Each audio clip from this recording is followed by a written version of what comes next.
have the right channel on live because those week's folks offline and Blood Rage offline.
You're listening to the We Talk Nerd podcast, a podcast about gaming, movies, and everything nerd. I'm your host, Brandon. I'm Andrew. And I'm Rob. And this week, we're going to jump right into it with Andrew and see what he's been doing. So I actually been playing some video games. Yay! No way. On the Switch. Because On that's the the only... Switch? Yeah. That's the only way to play. God's platform. So there was a deal on Target, something I've never heard of, a game called Azure Striker, Gunvolt, and I was like, okay, it's $20. This might be a good game. I read about it. That's a AAA title price. That's the idea. It was a 50% off, so it was $40, $20, and it is a Mega Man like series for new platforms, and it was released on the 3DS but then re-released on Switch, and this game has Azure Striker Gunvolt 1 and 2, so I was really happy with that. I beat the first one. I enjoyed it thoroughly. It's basically like Mega Man, with new graphics. It has a leveling system, which I love. It has items in it, so you can upgrade your guy. Okay. And it has a different mechanic that you wouldn't. So Mega Man, you have your charge beam, right? Your charge cannon, and that's really that's your whole thing. And you maybe get upgrades sometimes. This one you get upgrades as you level up. You get different guns, and the idea is that you shoot darts. The darts are attached to enemies, and then you have an ability that basically sends out electricity throughout the whole entire screen. Whoever's tagged as the dart. So your whole screen is like flashing, and there's it's really fast paced. There's platforming, and it's great art. It's very anime. So if you like that stuff, you probably enjoy that too. No, I hate anime. It's good stuff. So Azure Striker, it's a striker pack for the Switch. I really enjoy it. 10 out of 10? The second one. The first one, I'm going to give an 8 out of 10. Oh, wow. Solid. That's Last Jedi territory. For some Did I rate that? I didn't rate that, did I? I don't even... My 8 out of 10's maybe like... I don't know. Mass Effect 1. Something like that. Yeah. Okay. But yeah, so great game. What is 2? A 10 out of 10? I haven't played 2 yet. I'm still getting into 2. What? Yeah, that's what I'm saying. It's good stuff. Oh, wait. Come out. Oh, Mass Effect 2. Mass Effect 2. Yeah. Mass Effect 2 is 10 out of 10. Okay. 10 out of 10 Mass Effect 2. Let me make sure. Oh yeah, definitely. Gosh. All right. So, what else have been playing? Some Mario Odyssey because my daughter still loves that, and then a surprise I'll talk about later. Cool. Oh, very sneaky. So haven't really been playing too much this week. Kind of a down week for me. I did get a little bit of Breath of the Wild in. Nice. Actually, my wife and I were playing at the same time on 2 different Switches while we were watching someone streaming Breath of the Wild. So there's 3 screens with Breath of the Wild going on simultaneously. It's a lot. For the Ocarina player in the background. Exactly. Sure. Yep. So I've actually been doing a little bit of programming games where I've been kind of testing myself with word problems that have to be solved via programming. So I guess that's kind of a game, but not one that I think is very fun for a lot of people. So we got a lot of hash maps and linked lists and recursion and dynamic program. Yep, yeah, I keep going. But I'll stop there and just say pretty light on gaming. But I do want to give a shout out to Midnight from Fireteam 1. He came out today and helped me put up a shiplap wall in my house. So nice. Yeah. Very so that's nice. gaming related. Yeah. Cool. How about you, Brandon?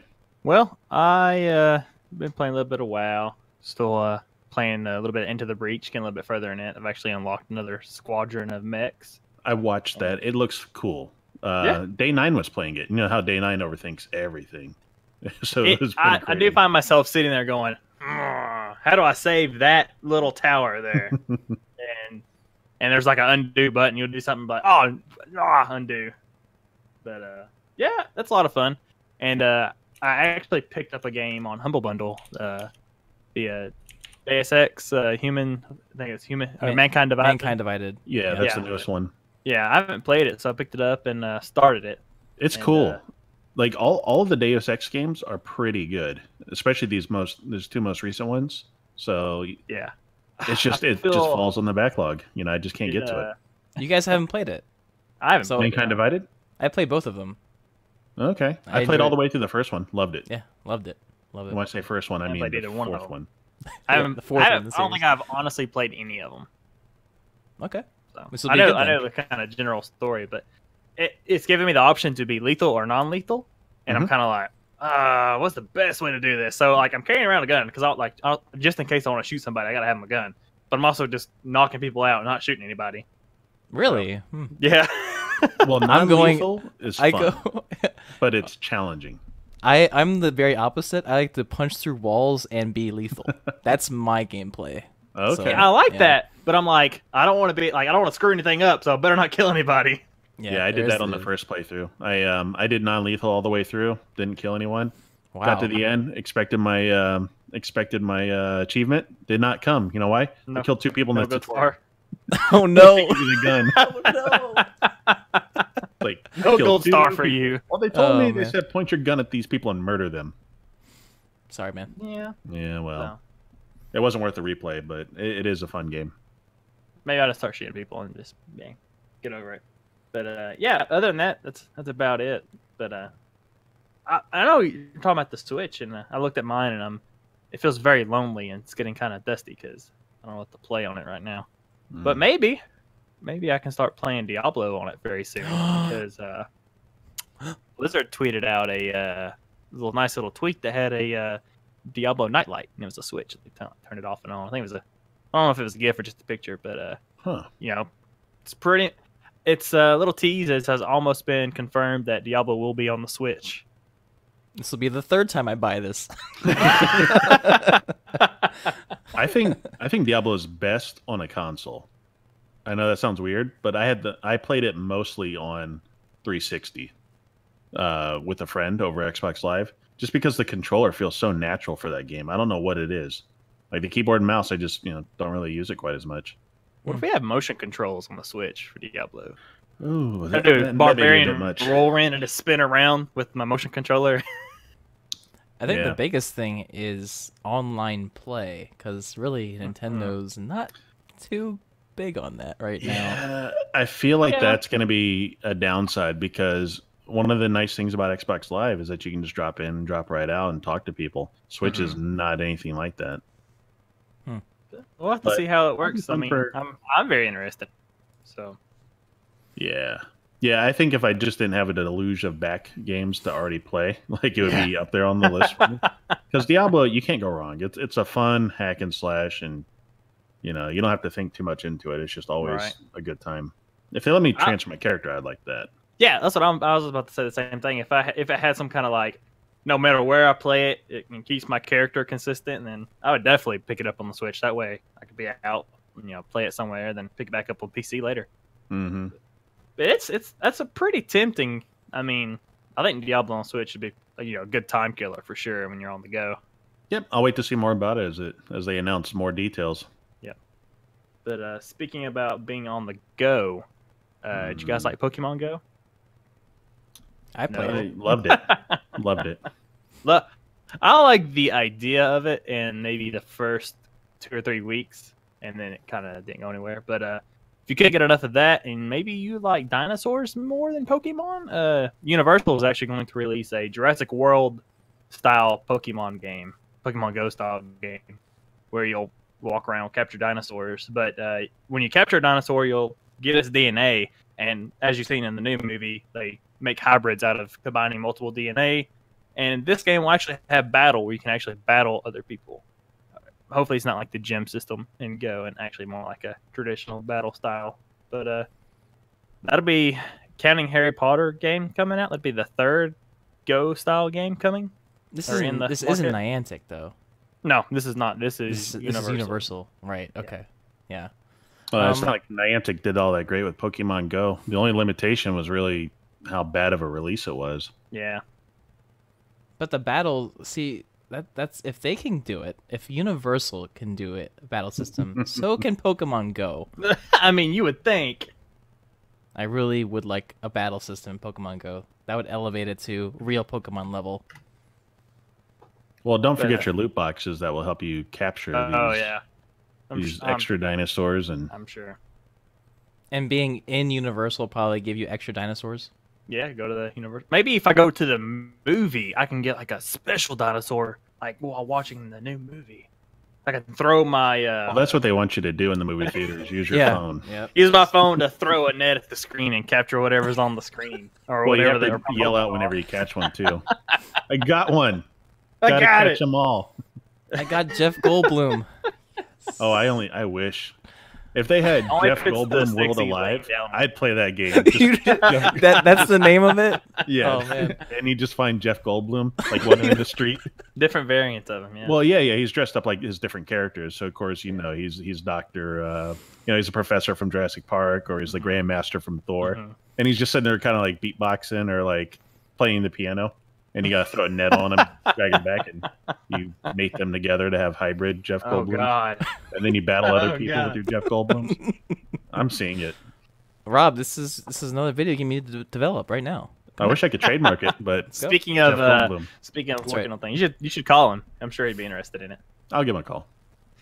But speaking of interesting things, the South Park, The Fractured But Whole, I know, Rob, you played that, right? Mm-hmm. Yeah, great game. I don't know if Andrew's got into it yet, but the second DLC, if you didn't know, the first one was already out and it's kind of disappointing. But the second one, which will actually be story content, will be out this month on the 20th. And the story will revolve around Mysterion's sister, who, of course, is Kenny. His sister apparently falls in the ranks of the vampire kids who have taken over Casablanca, or Casa Bonita, excuse me. Oh. Are the vamp kids the goth kids? No, they're different. Have you not watched the show? Oh yeah, I have. That's right. Yeah, because they're goth kids hate the vamp kids.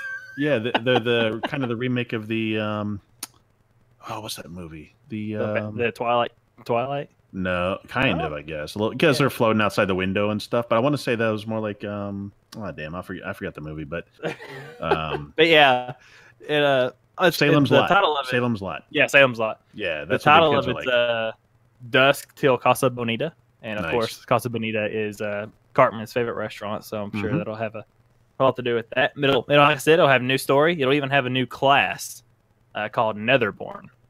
Oh, nice. So, yeah, I liked all the classes in there. It was kind of neat how they would could be introduce almost different all ones. of them. Yeah, I won't spoil it, but how you keep getting a new class every day. It's great.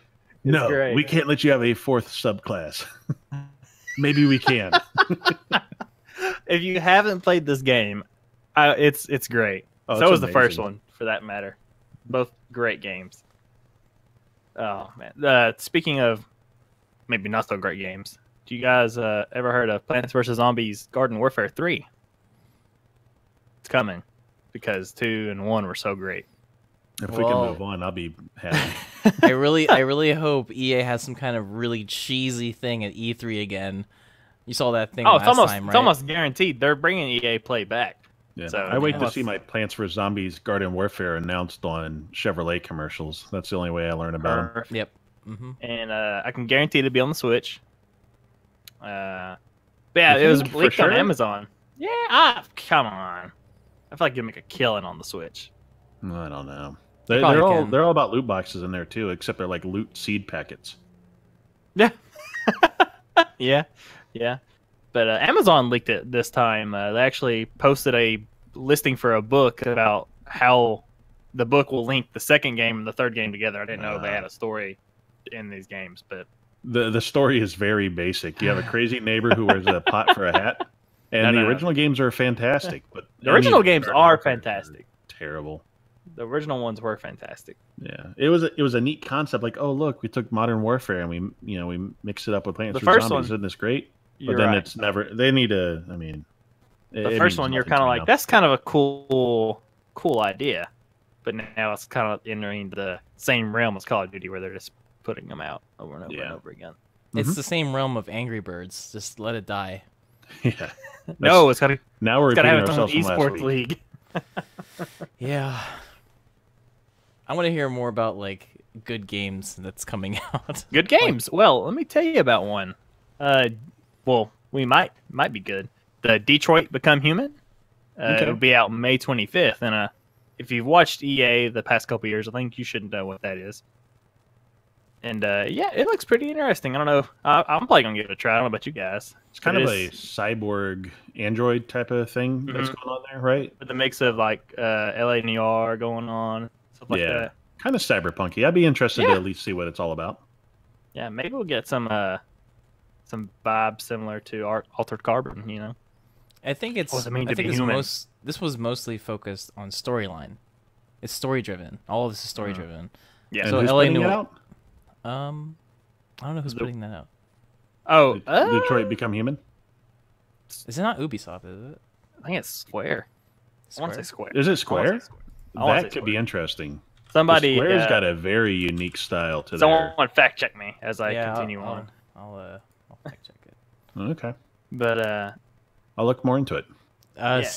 Publisher Sia, developer Quantic Dream. Okay, no, that's Quantic Dream, and they made the game Heavy Rain on the PlayStation 2, and they also made that Beyond Souls or something like that. Basically the game with the I forgot her name, but the girl from Kitty Pryde from the X-Men movies, Ellen Page, where she was kind of the lead thing.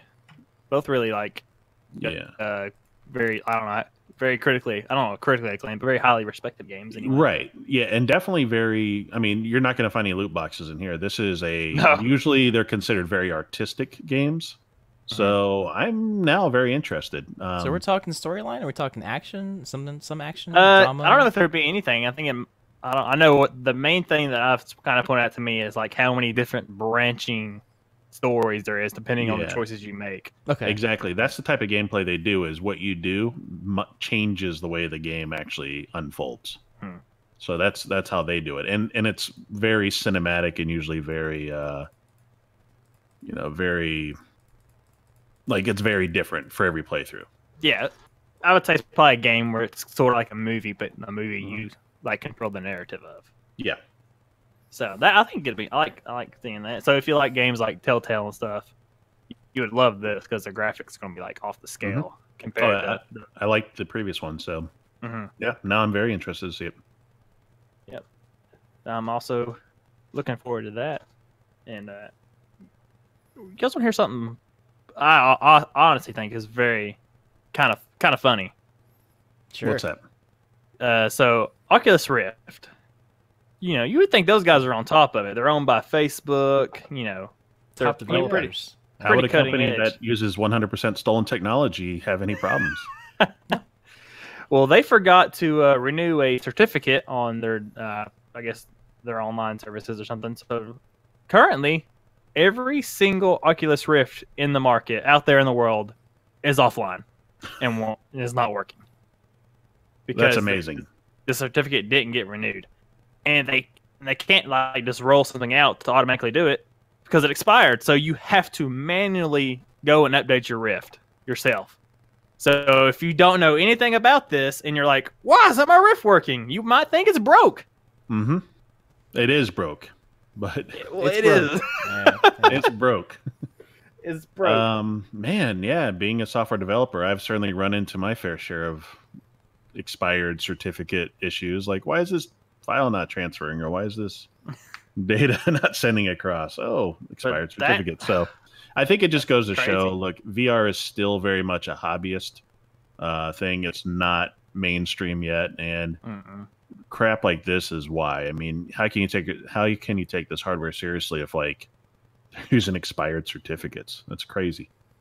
Yeah, I mean, that's pretty bad. They're going to probably get a lot of attempted returns because people think they're messed up. So yeah, well, they should. Yeah, I mean, it's going to be a lot of damage control on their part. Yeah, well, they can take their billions of dollars and figure something out, I think.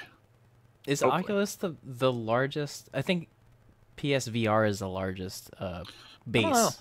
PSVR has the most people. Yes. Vive is Rift is the biggest on PC. Right. Along with Vive. Well, yeah, but the Vive is trailing the Oculus Rift in terms of sales is so, and everything. Like cutting edge, like top of the line. I think Vive is the better experience, but Vive is also the most expensive. So okay, so you have Oculus as your baseline PC, and then you have Vive, which is premium, and then I would say that's probably pretty close. Although the thing for the Vive that it does better than the Rift is that it can do room scale VR, and while the Vive or the Rift can kind of be hacked to do that, meaning you can set up extra areas for it, it's just not built in like the Vive did.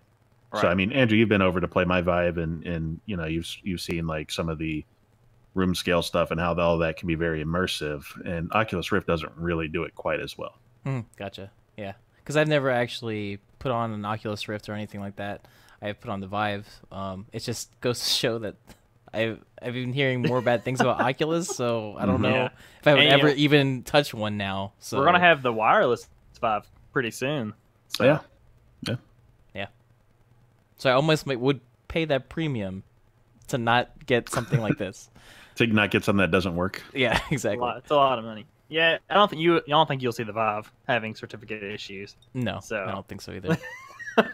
No, well, I think Valve's kind of on top of all that. That would be amazing if Vive did it as an April Fool's joke, and that would be and just like at Oculus Rift. Hey, help! What did you guys do to fix this? That would be great, man. So moving on, Fortnite, which I learned actually something about this when I was reading this news story. They're going to actually bring 20-man teams into the play, so it'll be like 5 teams of 20. Okay. Apparently, they've done it before with 50-man teams, 2 50-man teams. Yep. Yeah, I played on one of those. It was interesting. It was like seems like a giant dodgeball match or something to me. Kind of. What happens is you land and you're in like a small squad, like 4-player squad.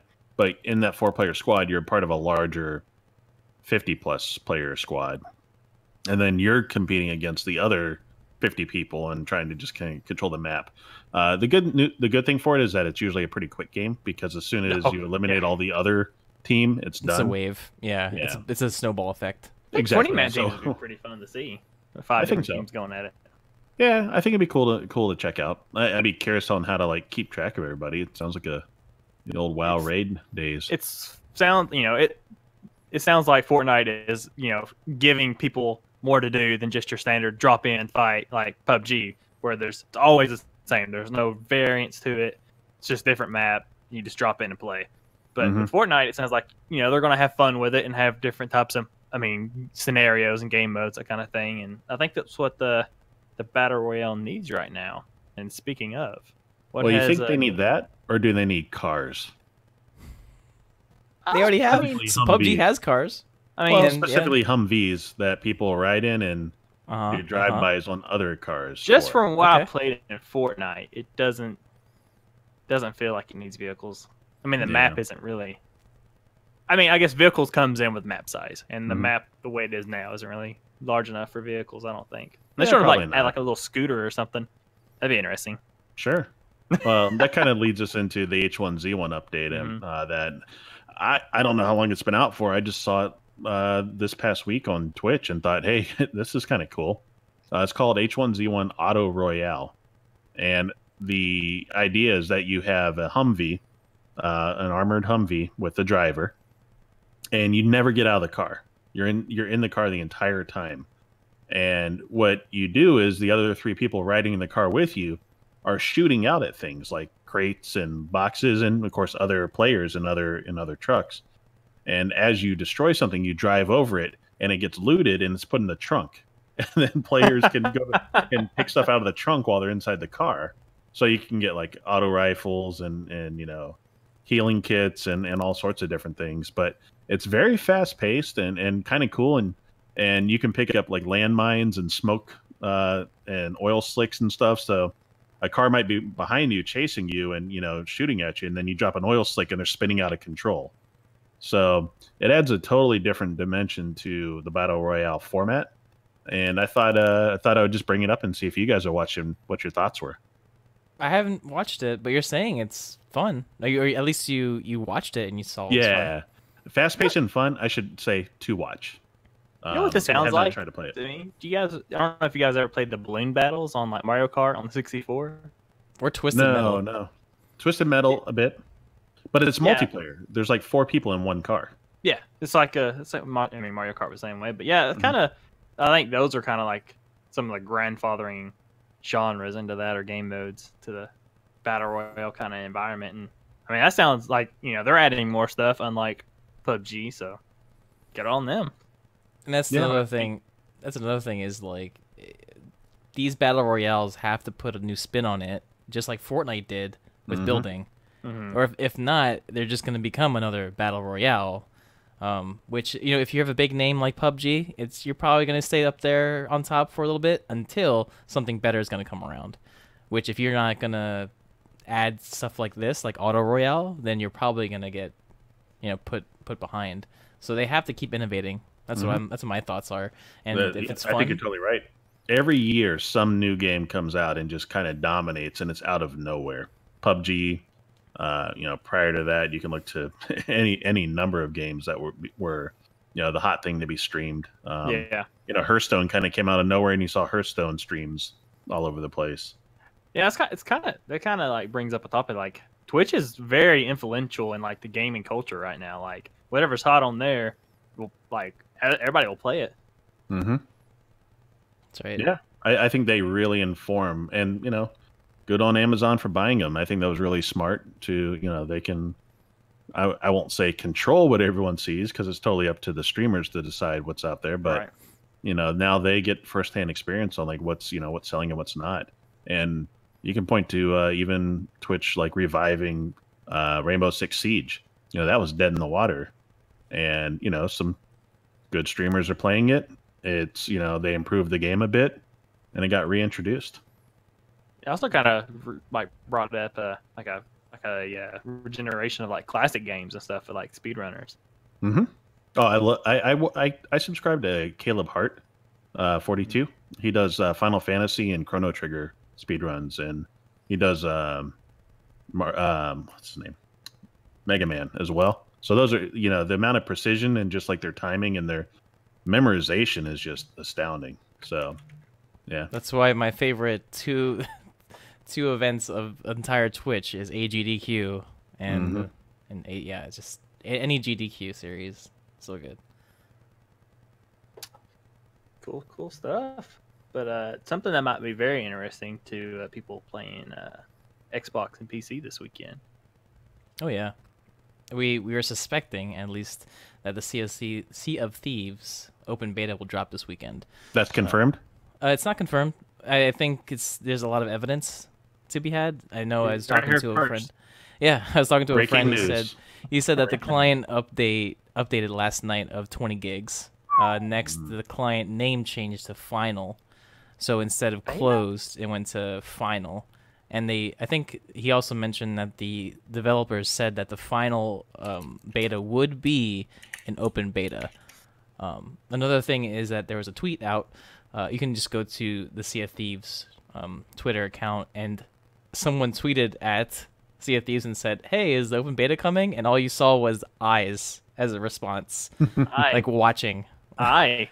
Yeah. So I mean, it's. I think it's gonna happen this weekend, or at least maybe sometime very soon. It seems like a good week because after this weekend, I think there's like a week before it relaunches. So it launches the 20th. So not this weekend, but next weekend would be the final. There'll be a weekend break, but I don't think they'll have anything the weekend before it comes out. I wouldn't imagine. I mean, I think it'll probably drive sales up that little break. Looking at just MMOs and how these large scale games release, this would be the perfect time for an open beta. It would be to test out all the servers, to get everyone in there, to make sure everything's running smoothly before release. Well, they've been doing scale testing where they've had a lot of people on, so I guess. But open is the pretty. That is the most. Although that is the floodgates. Yeah. Typically, it's more than what you will get on the release date because not all the beta testers are buyers as well. Yeah, but I mean, it is a good stress. So definitely. Services. And you don't want to have like WoW situations where people are literally setting your servers on fire from logging in, which happens all the time. Happens all the time. Even when you're trying to pre-purchase the game, when you're trying to pre-order the next game. I remember the Buffalo error happening when Destiny 2 launched. It's like, hey, you can't play Buffalo. I'm like, that makes me feel better. You have a way with words, Bungie. They always do. They always do. And this will be good for me to get into the open beta. Hopefully, I'll maybe have time to see what it's all about. I know you guys will be trying it. Maybe together. Definitely. I will probably not be playing until launch because I really don't want to get spoiled on anything else. All right. I also don't want to play too much of that kind of unfinished game, I guess. Like I think I've already got the controller. I've got the game pre-ordered. I'm ready. Awesome. Yeah. Hopefully there's a lot of things to do because I'm kind of in a need for something right now. I think there will be. So maybe if it does go live, maybe I may break that and maybe Brandon and I will hop on and then duo a game. Show me the sales. I will show you how to get your sea legs. Definitely need help on that. So speaking of awesome rare games, that surprise I was talking about at the very beginning? It's a good so when I was getting my Azure Striker pack at Target, I saw just 2 SNES classics in there. And I just turned to the wife and said, "Please." And then she's like, and then she's like, "I'll play it with you." I'm like, "I love you." So we got that. We got the SNES Classic. I was actually gonna just say to friends, "Who wants this last one at Target?" Yeah. Like, but in general, it's better to buy it and then sell it for a profit. Sell it for a profit. Yeah, you can sell it. This is your way. Yeah, I could. Yeah. So me and my wife played Super Mario World. That's nostalgia.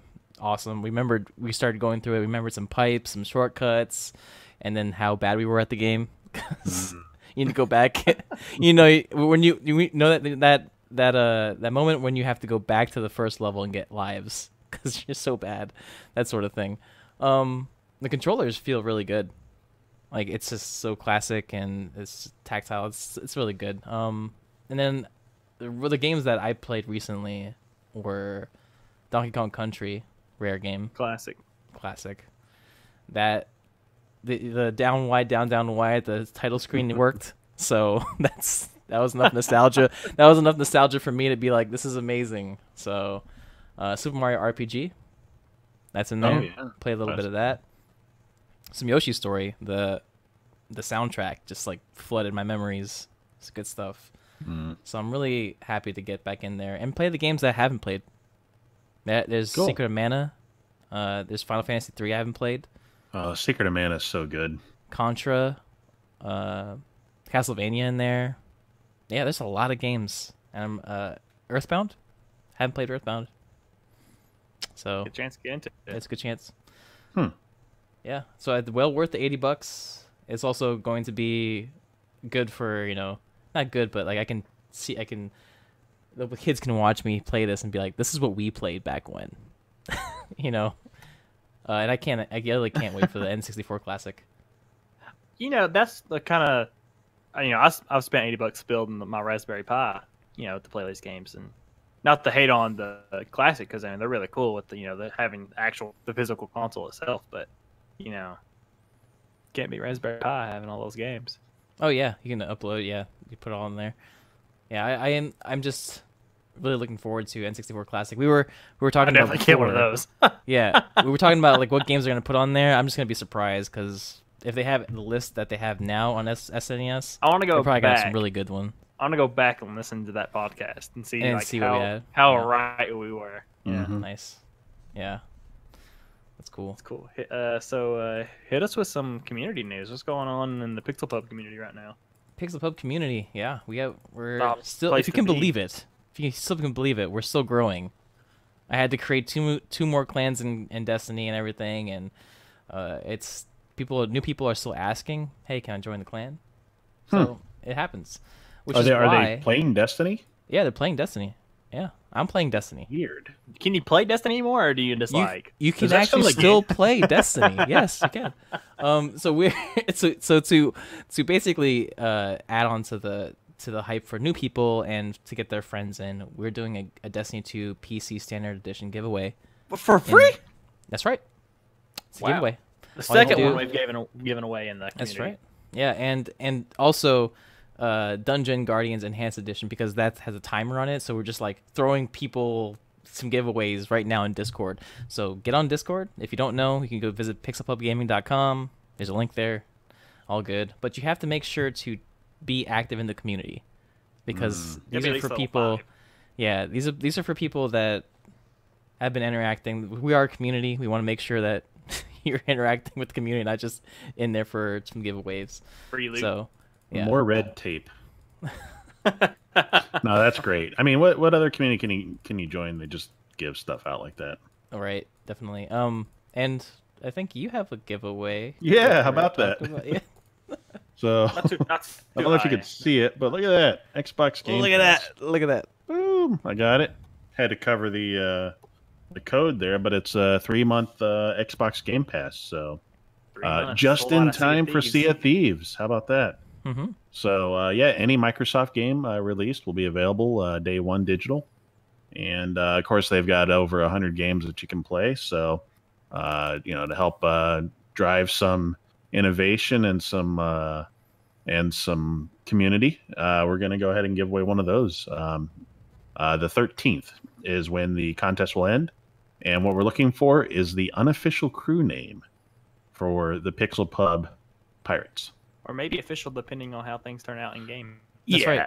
If it becomes a something that we can actually set up, they have been talking about fleets in the game. So if that comes up, we'll end up naming the fleet after it. But for now, it'll be unofficial.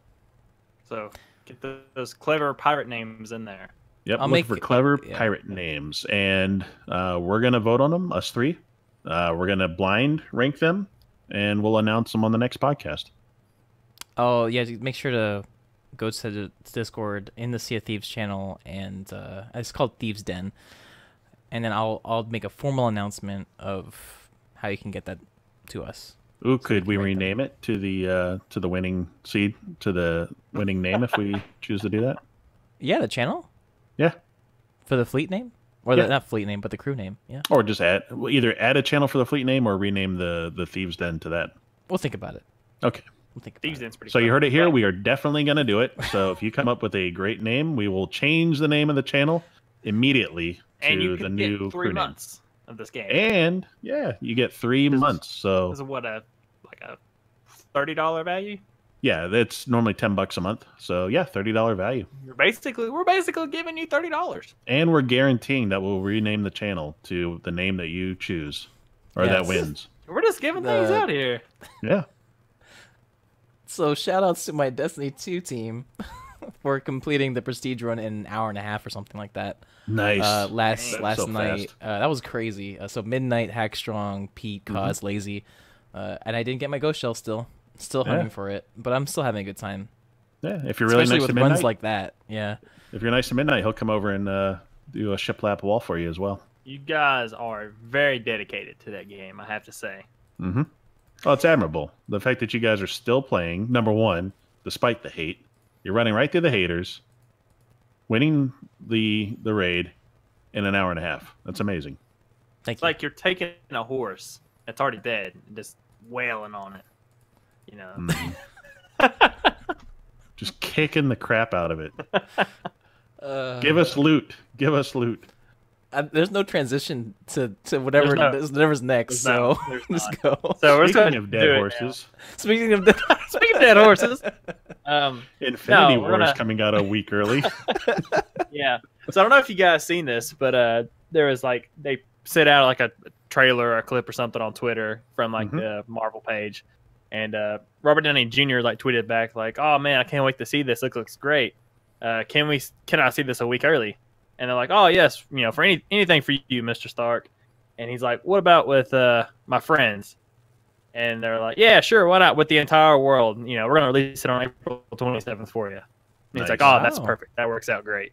So of course that's some stage PR, I'm sure, but it's funny to see. It's a fun way to do it. It is a very fun way to do it. So if you're doing the Marvel movie watch through like I am, that kind of screws everything up. But catch us up. How's that been going? Nope, haven't.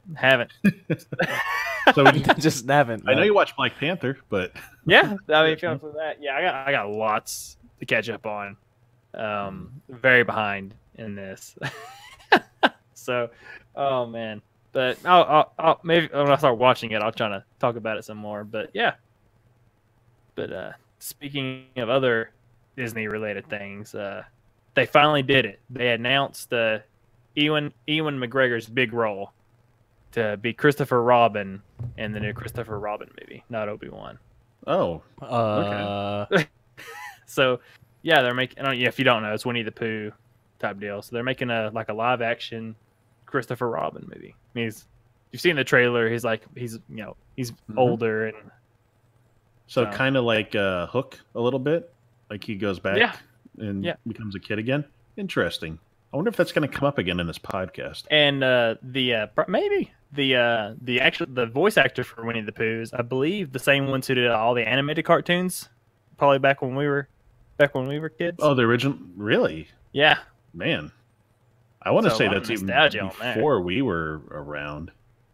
I mean, and I'm older than you guys, and I think it was before my time even.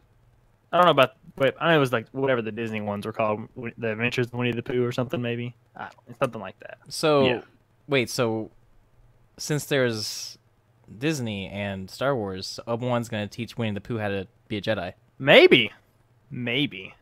Okay. Definitely. I mean, he's still got the whole British accent thing going. I mean, he is British. I wonder if he'll be better than Han Solo. I'm in.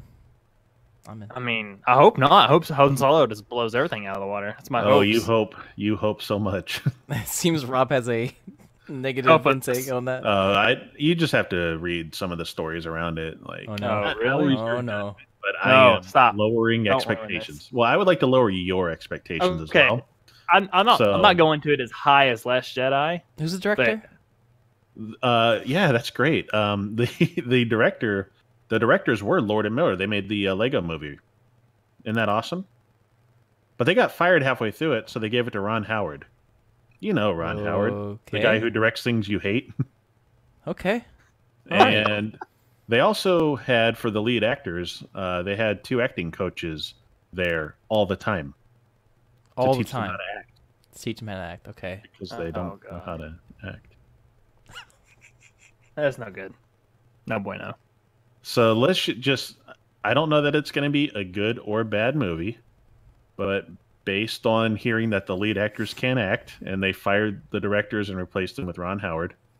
I'm going to guess it's probably going to be at least a little weird. Justice League's a good example of that. You know, if you watch it, you're like, okay, well, is this a Whedon part or is this a Snyder part?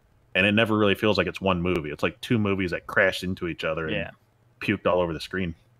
Yeah, unfortunately, Whedon's success with Marvel ruined Justice League. Yeah, well, I'll be honest, Whedon's last movie was not one I really liked too much. The Avengers, Age of Ultron, not as good as the original, and felt a little overcrowded, as did Justice League. So, yeah, but he's got a theme. Honing back in on Star Wars, Episode 9 will be the last time that John Williams writes the score for a Star Wars movie. I suppose he's earned it. Of an era. I get chills listening to John Williams' music. I mean, not just Star Wars, but Hans, the Indiana Jones series. I mean, that fanfare when the theme kicks off is still such an amazing piece of music. So, iconic. Yep, definitely. So Hans Zimmer's the next in line? I hope not. No? I hope it's Moby. Moby, yeah, that's good. I don't know, but it's kind of sad to see, but it was inevitable. So, well, yeah, I mean, he's been doing it since 1977, and he was, I think, old then. So, yeah, I mean, I was kind of surprised he was still alive. So, hopefully, Episode 9 will be like a last hurrah, and it'll have hopefully the best, the best we've heard yet. Go off on a big note. But, Episode 10 will basically be the intro to trap and dubstep Star Wars. They might as well. Might as well. I think so. Might as well. Yeah. So, moving away from the movie stuff, because no movie reviews this week. No one watched some crappy movie recommended about the rest this week, so we spared everybody that. And if you guys didn't know, tomorrow, as of this recording, Jessica Jones Season 2 will go live on nice. Netflix. Now, I liked Jessica Jones Season 1. I thought it kind of dragged at parts. Can be. The area where they had, I keep just calling him David Tennant, locked up in the glass room. Yeah, Doctor Who. Or Van Helsing from the Fright Night remake. There you go. Yeah, he that part was a little tiresome because it was a multi-episode arc where he's trapped in a jail and she's just talking to him, and that got a bit old. But overall, I think it was well done. Yeah. So I'm very curious to see what comes next. I know David, he has been actually in multiple filmings for some episodes. So I don't know if it's some flashbacks or what's going to go on, but it'd be interesting to find out. And I'll probably watch it a lot over the week. So next week I will have a review for that, depending on how far into it I am. So yeah, I'm looking forward to it. Get ready. But sticking with the Marvel stuff, Luke Cage Season 2 will be out on June 22nd, so not too far along from that either. And the season 1 came out in like September of 2016, so it's been a while. I really enjoyed Luke Cage. I think it was well done. The way people talked about Black Panther, you think there had never been a Luke Cage, TV series, because it's like, oh, we finally have a hero for the streets. It's like, hey, Luke Cage, if you don't know, he's in Harlem, and he's like saving people and being a good guy. He is someone you can look at and respect. So, but it wasn't a movie and it wasn't a theatrical release, so I can understand. Yeah, but a lot of things coming up really fast, and I think towards the end of the year we'll have Iron Fist again. Maybe that'll be better. Oh, I probably won't watch it. I'll continue my plans to not watch it. Have you not seen the first one? I did, and that's informing my decision not to watch it. Yeah, I didn't watch Defender. Hopefully it'll be better because of how bad Iron Fist was. Defenders, in my opinion, wasn't that much better than Iron Fist. I'll just watch the Tick again and just pretend that's the new. That's Iron Fist. Maybe he needs to like wear the costume. Maybe that'll make Iron Fist better. Ooh, I don't know. So, are you guys between the ages of 18 and 25? Yeah, sure. Yeah. Well, if you I are, just turned 18 last week. if you are, you could take a trip down to South California in April and join the open casting call for the next Blue's Clues. Yo! So they're bringing it wear back. that sweater or whatever. You have to. Green sweater with stripes. There you go. And you have to love the color green because that's all you're going to see. Yeah. So, man, it's coming back. I mean, hey, I'm ready for some new Blue's Clues, man, to get in there. Go, just with my growing kids and seeing the new episodes of Blue's Clues. It'll be fine. It'll be good. And I mean, who knows? You could be. I don't know. They had different people. I don't know what you would call you could be the guy. Yeah, the nerdy guy that the dog made fun of. Would they take notes on iPads now instead of the notebook? Makes sense. No, they can't. Or they can't. Can't. I think they you use Google they can't Keep do it and transfer it that way, as is people's way now. So I mean, so it's Nickelodeon. Yeah. Uh-huh. Are we talking like Netflix? Netflix has Nickelodeon too. Are we still talking about Blue's Clues? Yeah, why not? Because why not? Okay, let's go ahead. You know what I want to hear about? What's There's that? a little Josh Hutcherson piece on on Hulu. I forgot That'd what it's called though. Does anyone remember what it's called? Yeah, it's called Future Man. Oh, nice. Tell me more. Tell you more about. You don't hear about Blue's Clues? You sure? I'm ready to move on. Oh man. Yeah. So if you didn't, Josh Hutcherson, Hunger Games, PETA, which I just rewatched over the weekend. It's a show about a gamer who time travels to save humanity, a la Terminator. It's important to say gamer/janitor. Yeah, slash janitor. Have you seen this, Rob? I've seen the first episode. It's really good. I really enjoyed what I saw. You enjoyed it? Yeah. I find parts of it to be really good and parts of it to be incredibly cringy.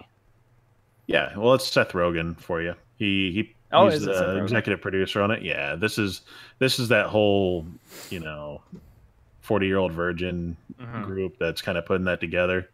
It's interesting. I think it's in terms of futuristic sci-fi type of shows. It's up there. It definitely doesn't it's have better than your average. Crazy outstanding budget, but no, it's super cheap. Yeah, but super cheap. But at times, it's really relatable with kind of like the gaming type of quotes and some of the things they do in there. And then sometimes, like when they're showing off the game he plays a lot, you're like, "What is this? It's like something straight out of was it Grandma's Boy or something?" It's good reference. Good reference. Grandma's Boy.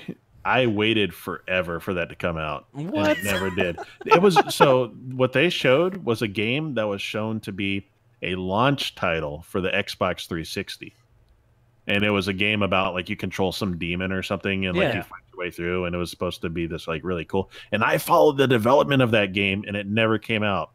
And then about a year later, I'm watching Grandma's Boy, yeah, and they're showing this freaking game on there, and I'm like, because the incredible part was the hair physics, because the demon had like dreads, and it was like, look at how the dreads move so naturally. And if you watch Grandma's Boy, you'll see that natural dreadlocked demon running around. So it's almost like they made fun of it too. They made fun of that game. In a way. Yeah. But like there's a lot of like cultural references in it. Like I think there's like a there's time travel involved. There's like in one of the episodes I just watched, there's like a throwback to like Back to the Future, and a lot of it's very very a lot like Terminator. I think it's a lot like Ready Player One. Yeah, that too. A lot like that too. But I'm in like 4 or 5 episodes into it, and right now I would say 6.5. It might go up depending on the more I watch it and how the story develops. But it's above average. Not too bad, but nothing spectacular. Yeah, I'm watching a series, Ash vs. the Evil Dead. It's a Starz show, but it's showing for free the first 2 seasons on Netflix. Does that follow the original movies? Yeah. It's basically the original movie happened, and you pick up Ash where he's at, still working in a supermarket, or not a supermarket, but like a Kmart type of store. Hmm. 30 years later, and you kind of follow his adventures. It's really funny, kind of vulgar, a little scary. It's what you'd expect from an Evil Dead movie, but it's a TV show. And the first episode was directed by Sam Raimi, so they pulled out all the stops to bring it out. Bring you back in. That's fun. I would recommend checking it out if you like that kind of show. Cool. But yeah, it's kind of all the stuff I had to talk about this week. So, Rob, if you want to take away with the game or the comic. Yeah. So we're at the end of the podcast when the comic review comes out. So I decided to tap into one of my favorites. So you're already going to hear me kind of just gush about this thing. So this story revolves around Tom Taylor, and he's a young man, kind of in his 20s or so, whose father, Wilson Taylor, wrote a famous series of adventures with him as the lead character, and in the books he was called Tommy Taylor. So everyone around the world loves Tommy Taylor, and the way that he gets around or makes money is by signing his name on these books at comic conventions. Now, this might sound a little familiar to you.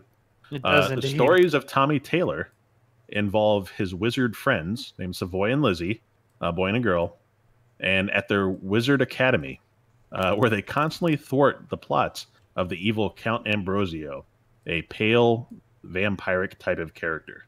Okay. So it might sound a little similar to some other things. He's usually dressed in black robes and whatnot. Mm-hmm. So, Brandon, you were saying something? It just that kind of sounds familiar to. Yeah, a little bit. It sounds a little bit like. So he's the boy who was chosen to to fight Count Ambrosio, and they'll talk about, or they'll show scenes from the books that he's in, where he's fighting Count Ambrosio, and then they'll go to the real world where he's kind of a reclusive guy and kind of poor, and it starts off with him at a comic conventions where he's signing the books, and people are kind of happy to see him because they love the book so much, but they don't really respect him. They just want the book signed because he's related to the guy who wrote them. So during one of these panels, he is approached by a girl named Lizzie Hexam, who asks who he actually is, and then produces evidence that he is not actually his father's real biological son. And she does this at the panel, at which point basically the world goes crazy because they're all like in love with this story. And I should mention that his father has gone missing, which is why he's kind of living reclusively and everything. And he ends up having to escape and get away with his life and everything. And as he starts uncovering more details about his past, he realizes that he may not actually be his father's son. And the stories that happen in the books start happening in the real world. Whoa. Yeah, how about that, huh? Whoa. Did I just blow your mind? Yeah, that sounds awesome. Yeah, so it's really cool. It's openly said that it's kind of a Harry Potter adage, but it's really only for like the first couple of issues where they talk about the Harry Potter aspect. After that, it really goes off on a tangent. So the story is actually inspired by the real-life autobiography of Christopher Milne, who, as a child, his father wrote about him in his best-selling books as Christopher Robin of Winnie the Pooh fame. Bringing it back. It all links back. It's good stuff. It's all circular. It's all circular right here. Yes. Yep. So Christopher Milne was kind of famous for saying that his father took away his childhood and gave it back in a form he couldn't use, meaning the book stories about him.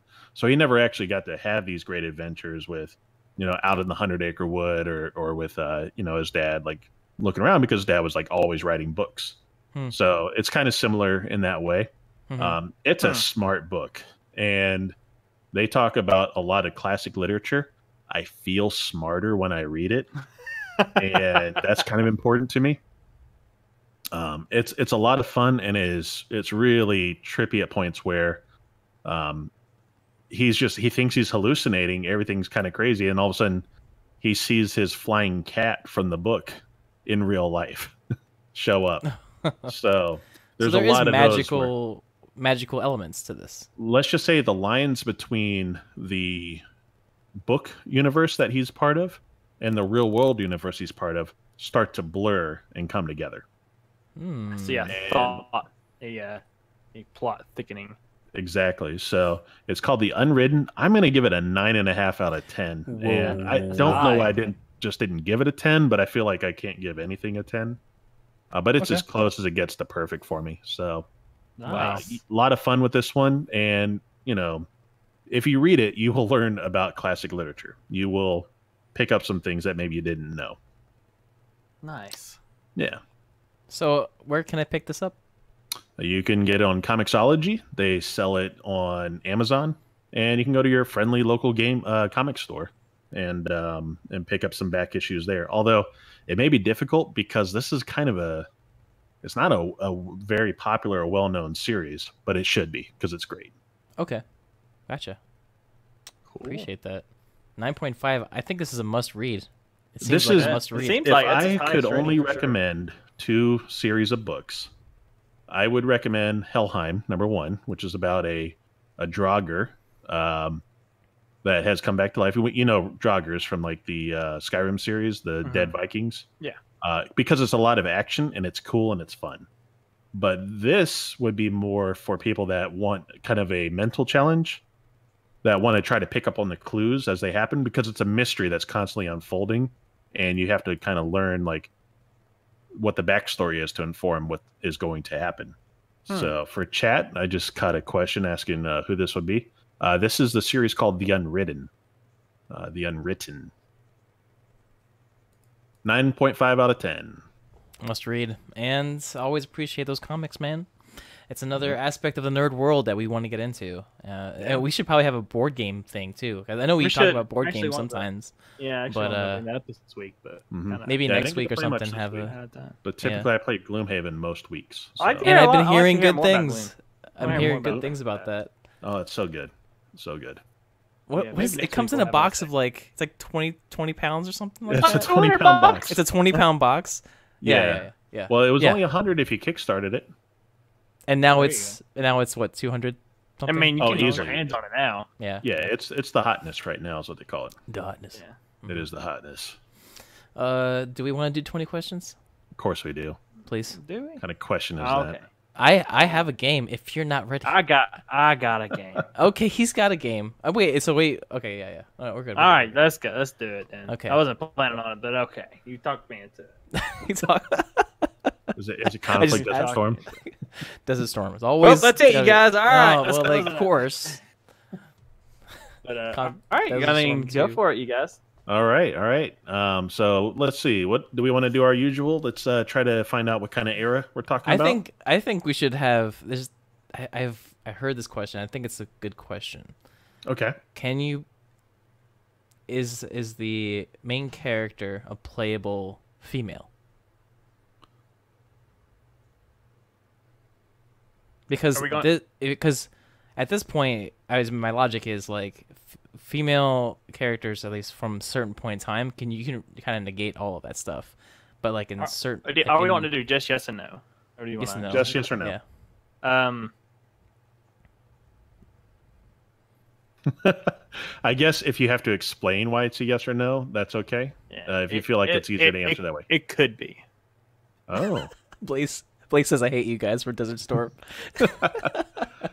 So let me tell a quick story. So Eidos had a publisher sale on Steam last week, and they were selling all of the games that Eidos put out. So that's like your Tomb Raiders and your Legacy of Kains and like a whole bunch of series. And I was shocked to see that it also included Conflict Desert Storm, and I guess the sequel to it that was, widely panned. Let me see. What was the name of that one? Conflict Denied Ops. So, yeah, those are now in my Steam library, and I plan to play through them and give a review on them one day. Nice. Can't wait for that. Yeah, it's getting amazing. Okay, so first question. Sorry, got off track there. Yeah. It was a female character, playable character. It says could be. So maybe it's a character where you can choose like yeah. what your character is. Like I think like a Mass Effect type of thing where you're, are you this person or True. Okay, that's my question. Think about. All right, I think that still gives us like 50 years of gaming history to go through. So, but that sounds probably more recent. So, let me ask: is it a title that was released since the beginning of 2010? No. Okay. Was it released after 2000? Yes. Okay, so we're in our usual area, the aughts. So you can go further in time, or you can do consoles. Yeah, let's split it up in time. I think that'll help because then from there we can settle on consoles. So let's do that 2005. So was it released after 2005? Nope. Okay, so we're 2000 to 2005 is what we got. Was this released on a PlayStation system? No. So Xbox. Well, it could be GameCube. It could be Dreamcast. A lot of things. So, was it an Xbox game? No. Ooh, perhaps a PC game. Is this a PC game? Yes. Okay. Is it only a PC game? Yes. Okay. All right. So we have a PC exclusive, boys and girls. Do something a little different. It was released between the year. So 2000 and 2005. There is quite a bit of. Well, we can do this though. Okay. There's tons of first-person games. We can say first-person shooter, or we can say first-person. Do you want me to ask first-person? Yeah. Sounds good. Yeah. So basically, okay. So is this a first-person game? In terms of genre? Not in genre. This is. Can you play your character? Is your character in first-person when you play your character? Could be. Could be. Could be. Okay. That's very interesting. So it sounds like you can maybe switch back and forth a little bit. Yeah, but I don't know any game it's got to be huge because maybe not a lot of games did that. Well, I mean, it could be like a racing game, or it could be something like a Battlefield type of game where you might be like in a plane or in that third perspective. So yeah. Maybe we need to try to figure out what type of game it really is. So let's ask if it's a first-person shooter. How's that sound? Go for it. So, is it a first-person shooter? It is not, and we're at 10 questions. Okay. That's all right. We've narrowed it. You could switch, though. He says you could switch, so where's the chat? Yeah, where's chat? Yo, chat. Chat's garbage tonight. Just kidding, chat. We love you. Yeah, we love you. What do we have? I'm not gonna go for like racing. I don't think there's too much racing. That's not true. There's plenty of it, but I haven't played back. There was a lot of there was MMOs back then. There were, I'm not sure, like single player RPGs. I mean, WoW would be in that time frame. It would. That's what I'm saying, but. There's a lot of options here. Doesn't go for. I got that does go. Well, let's ask: is it an MMORPG? Let's do that. It is. Okay. Hey. Oh yeah. Okay. Yeah. All right. Look at me with all the answers. It's gotta be WoW. It's gotta be WoW. So there was. Let's list some MMORPGs back when. EverQuest. Yeah, EverQuest. What was released? So he said released. Asheron's Call. Asheron's Call. Wow. Dark Age of Camelot. Actually, I think Asheron's Call was before 2000, but I think all those are before 2000. Dark Age of Camelot. Yeah, it's before. Yeah. I don't know. I don't think so. Released? Yeah, Star Wars Galaxies is in there. Good job, Star Wars Blaze. Galaxies is in there possibly. Too. Yeah. All right. Well, let's okay, so we know it's an MMO. Mm-hmm. Let's maybe just try to settle in on maybe the genre of it in terms of the time frame. Like, is it like historical or like futuristic or modern day?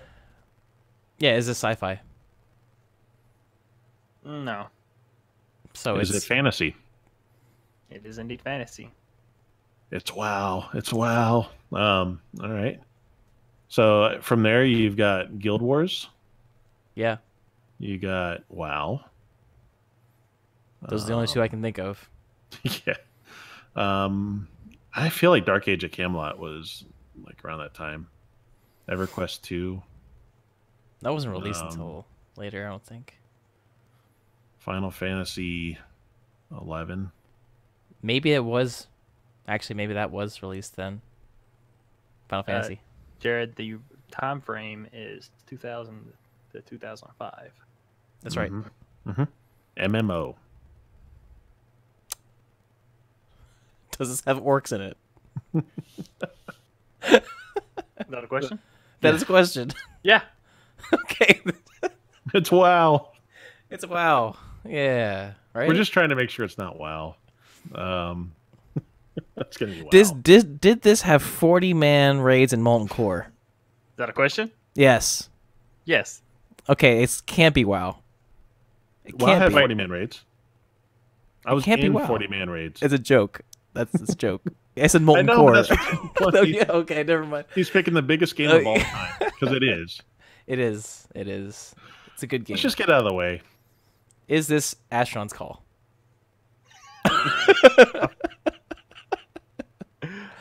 Is this WoW? It is indeed WoW.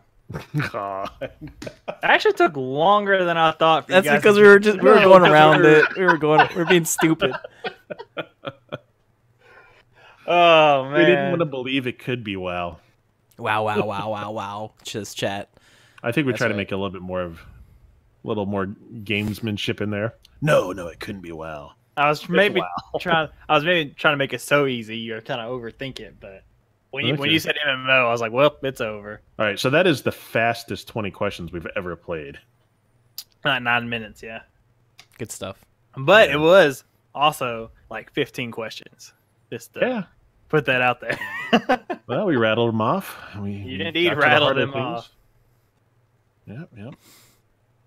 So when you go from chat, I used to joke that I've always played WoW in first person. Like people would be like, Rob, you're messing up. I'd be like, sorry, it's hard to see in first person. And they'd be like, why are you playing in first person? I would actually love to hear from somebody who's only ever played WoW in first person. Oh, that would be amazing. It's so hard to see. Like nothing. You can't see anything in raids. No, you can't see anything. You have to constantly if you're a warrior, all you're seeing is like the crotch of the monster you're fighting. You're just like swinging your axe at them. I'll be completely honest. In vanilla, I was a clicker. Yeah. Oh, okay. A lot of clickers. I have a mix between keyboard and clicking. I have an MMO gaming mouse now, and it's just the best thing ever. It's great. It's so good. Nice. Cool. We should probably close this out. So hit us with some promotions. Yeah. All right. Promotion time. Sell us things. Okay. I want to sell you guys an amazing gaming community. It's called PixelPub. And the way to find everything about us is on our official website, pixelpubgaming.com. That's pixelpubgaming.com. There you'll see our everything from any of our sub-communities, from Destiny, our Destiny clans, our WoW guild, Arc server, Sea of Thieves crew that's coming out. All that information on the front page. Also, we Talk Nerd podcast. You can listen to the podcast on the front page of the webpage if you like. And for more information regarding us, your hosts here, and the crew, you can go to the crew page, see our gaming tags, send us friend requests, that sort of thing. But mainly, I want you guys to join the Discord. The Discord is the place to be. It's where all of our community meets, talks. We have giveaways, that sort of thing. Visit Discord. Get plugged in. Cool. Anything to add to that, Rob? Yeah. Even though I am up on the crew page, I never approve any friend requests from people I don't know. So make sure you send a message along if you're interested in hooking up for some games. Especially with Sea of Thieves coming up. Like let's get this together and make sure we have kind of a crew established ahead of time. So looking forward to that coming up, and that's all I got. Cool. Yeah. Like Andrew said, check out the Discord. Get it with us and everything. We're always active in the We Talk Nerd podcast channel, so we'll talk about all kinds of stuff. We'll take show suggestions, even if they're terrible. Yep. And we'll let you know get the Sea of Thieves channel named after your suggestion. Yeah, I did not agree to this. Not agreeing to this. Guaranteed. But yeah, and as always, I'm Mabop, AEBOP. You know, on literally anything you can think of, except maybe Xbox and PlayStation. But yeah, nothing else I can think to add to that right now. So, oh well, yes, WoW guilds. If you're into WoW, that was our 20 questions game today. If you're still playing WoW, WoW, the Alliance Guild is on Sargeras. Horde Guild is on Bleeding Hollow. Right now, it's kind of just a social space. But you know, once the expansion starts approaching, we'll be in full force, getting ready for end game. You know, we'll have hardcore raids, casual raids, PvP. You know, just everything you can think of you want from WoW, we'll do it. So yeah, come check us out. Just to get with me or get with one of the other WoW members on Discord, and we'll get you an invite in the guild and have a good time.